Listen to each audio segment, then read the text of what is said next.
Oi pessoal, boa noite. Hoje foi um dia longo de muitas reuniões, mas eu queria focar a minha fala hoje em duas mensagens muito importantes.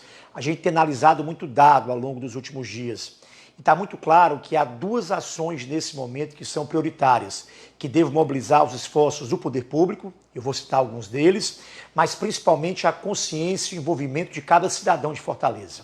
O primeiro é a gente focar e dar atenção numa prioridade que é o isolamento dentro do bairro. Eu vou explicar um pouco mais sobre isso. E o segundo é a gente gerar uma consciência, na necessidade da procura precoce por serviços médicos em alguns casos específicos. Essas duas questões são muito importantes, eu vou explicar por quê.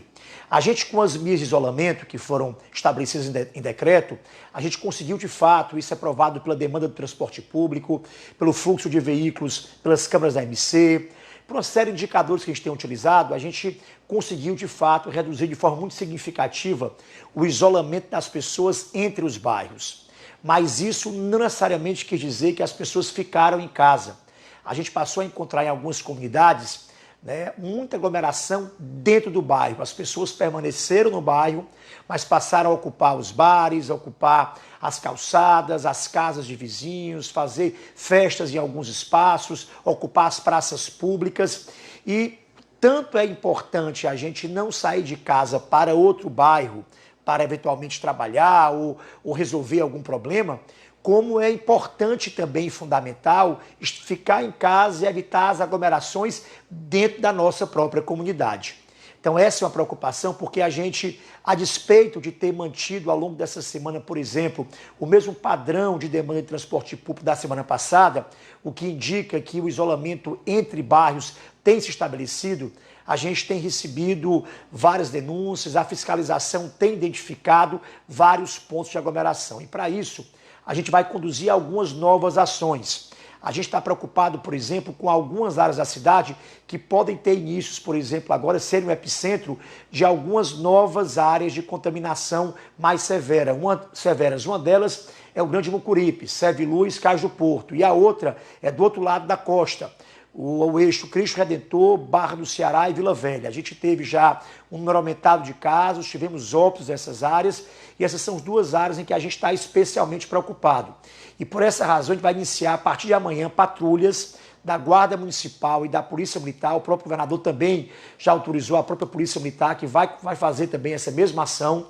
Vamos passar por dentro dos próprios bairros, nas ruas, orientando as pessoas que estejam em calçadas ou em espaços públicos para retornarem às suas residências. Nós vamos começar, a Guarda Municipal começa amanhã, já pelo Vicente Pinzon, que é dessas áreas, a área que tem o maior índice de casos e também de óbitos. A gente vai dar um foco inicial lá. Vamos depois seguir depois pela Barra do Ceará, Vila Velha, mas vamos caminhar também por outras áreas da cidade em que a gente tem uma preocupação mais aguda nesse momento. Essa é uma ação importante que se inicia amanhã, de patrulhas mesmo. A segunda é que eu tive uma reunião hoje com a Câmara de Vereadores e pedi o envolvimento, deixar de lado as nossas diferenças políticas com a oposição, pedir que cada um que representa um bairro, uma comunidade, use a sua liderança, a sua rede de contatos para reforçar dentro das suas comunidades essa mensagem que o isolamento dentro da comunidade é tão importante quanto não sair dela. O próprio presidente Antônio Henrique ficou de mobilizar uma grande campanha institucional da Câmara Municipal e também trabalhar em conjunto com cada um dos vereadores nas suas comunidades e bairros para fortalecer também essa mensagem. Uma outra questão discutida no Comitê Estadual hoje, o governador já tinha tratado disso anteriormente com o Ministério Público Estadual, com o Ministério Público Federal, com o próprio Procurador-Geral de Justiça, e também a própria Prefeitura também estava com essa discussão com o Ministério Público anterior também, é a decisão da gente estabelecer um decreto para que os bancos e agências lotéricas, esse vai ser um decreto do governo do Estado, do próprio governador, para que bancos e agências lotéricas de todo o Estado, isso envolve a nossa cidade, possam ter alguns cuidados nas filas, mesmo fora das suas agências, e o cuidado, inclusive, de guardar o espaço mínimo entre as pessoas, demarcar o espaço nas calçadas e, ao mesmo tempo, orientar e cuidar para que essa fila, para que essa aglomeração não desrespeite os cuidados de contato e, com isso, possa ser um espaço de proliferação da doença. Então essa é uma ação que, creio eu, o governador já anunciou, deve anunciar em breve, mas é produto dessa reunião do comitê estadual liderado pelo próprio governador. Nós cremos que essas ações vão ajudar, mas a gente também está com novas campanhas publicitárias da prefeitura e do governo no ar, nesse sentido também de reforçar o isolamento dentro da própria comunidade. Não é só não sair do bairro, é mesmo dentro da comunidade evitar aglomerações. A segunda mensagem, que é a que eu falei, que é estimular a busca precoce por serviço médico em alguns casos específicos. Eu digo isso porque tem um dado que é muito preocupante. 15% dos óbitos até agora aqui na cidade, a gente está com 85 óbitos nesse momento, até meio-dia de hoje, foram óbitos que aconteceram ou dentro de casa, sem qualquer atendimento médico, ou de pessoas que procuraram o serviço já em parada cardiorrespiratória. Então, a busca demorada pelo primeiro atendimento médico pode ser um fator de prognóstico importante para o desfecho clínico. Há hoje muito dado indicando que o atendimento rápido de pacientes de risco, muitas vezes a intubação precoce em pacientes que têm a indicação, pode mudar completamente o desfecho, o destino do paciente. E para isso é preciso que todo mundo tenha essa consciência. E há dois tipos de grupos que têm indicações diferentes.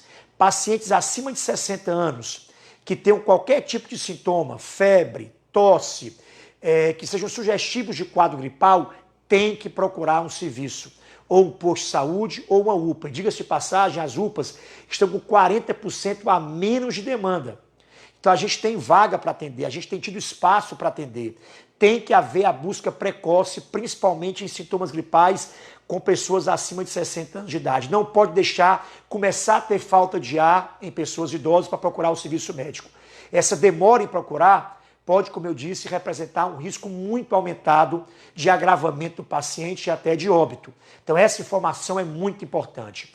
E uma segunda é que pacientes abaixo de 60 anos, que têm os primeiros sinais de falta de ar, também tem que procurar com urgência um serviço de saúde. Então essas são indicações diferentes para grupos populacionais diferentes, jovens com dispneia e pacientes acima de 60 anos com qualquer sintoma gripal têm que procurar rapidamente o serviço médico, porque no serviço médico vai ser dado eventualmente um diagnóstico ou dar um diagnóstico sugestivo e alguns testes serão feitos para avaliar a gravidade do quadro.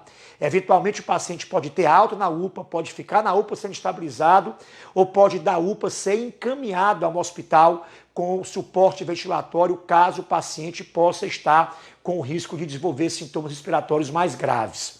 Então essas duas mensagens são muito importantes. E para essa segunda, o que é que a gente está fazendo? Tivemos agora uma reunião com todas as regionais de saúde, atenção primária à saúde, com representantes de agentes de endemia e agentes comunitários de saúde, e vamos colocar a nossa eficiente, capilar tropa de agentes comunitários, agentes de endemia, para fazer uma busca ativa. Eles conhecem como ninguém cada local, cada comunidade, sabem quem são os pacientes de maior risco, conhecem o histórico clínico e médico de muitos desses pacientes que podem desenvolver sintomas mais graves, e a ideia é colocar essa nossa tropa de gente comprometida, toda ela vai estar unida de EPIs.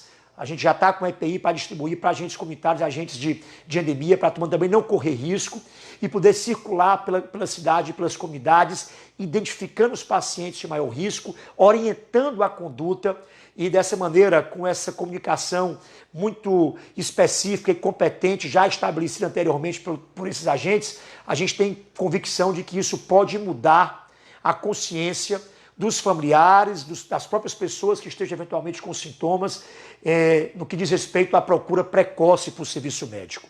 Outra questão importante é a publicidade de massa. A gente está com 5 peças novas rodando na televisão e no rádio, e 2 delas estão orientando especificamente quando procurar e quem deve procurar o serviço médico e estimulando a procura precoce pelo primeiro atendimento em casos específicos, aqueles que eu citei anteriormente.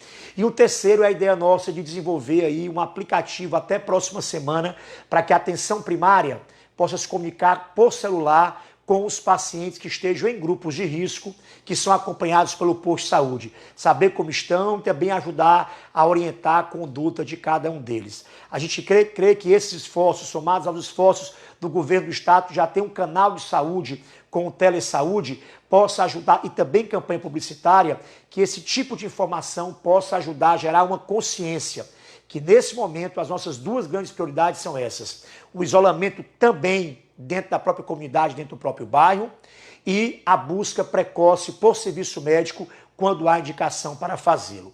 Por fim, já finalizo minha longa fala da noite de hoje, prestar contas também de compromissos anteriores. Eu falei que a gente tinha aberto já 20 leitos na UPA do Dendê, abrimos semana passada também 20 leitos na UPA do Vila Velha, hoje abrimos mais 60 leitos, 40 no São Cristóvão e 20 no Bom Jardim, e amanhã entregaremos os últimos 40 no Itaperi, com isso fechando 140 leitos novos. Cada expansão dessa também veio associada a novos profissionais para atender também.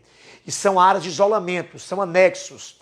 Isso vai evitar também que pacientes que procurem a UPA com outros sintomas, de enxaqueca, pressão alta, diabetes, reduzam o seu risco de contaminação nesse ambiente de urgência e emergência. Então, são anexos, são leitos a mais, profissionais a mais, para a gente aumentar as nossas portas de entrada. Era isso, pessoal, prestando contas do que a gente está fazendo e deixando essa mensagem hoje. É fundamental a gente se isolar, não só evitando sair da nossa comunidade, mas ficando dentro de casa. Fiquem em casa. Essa é a mensagem fundamental.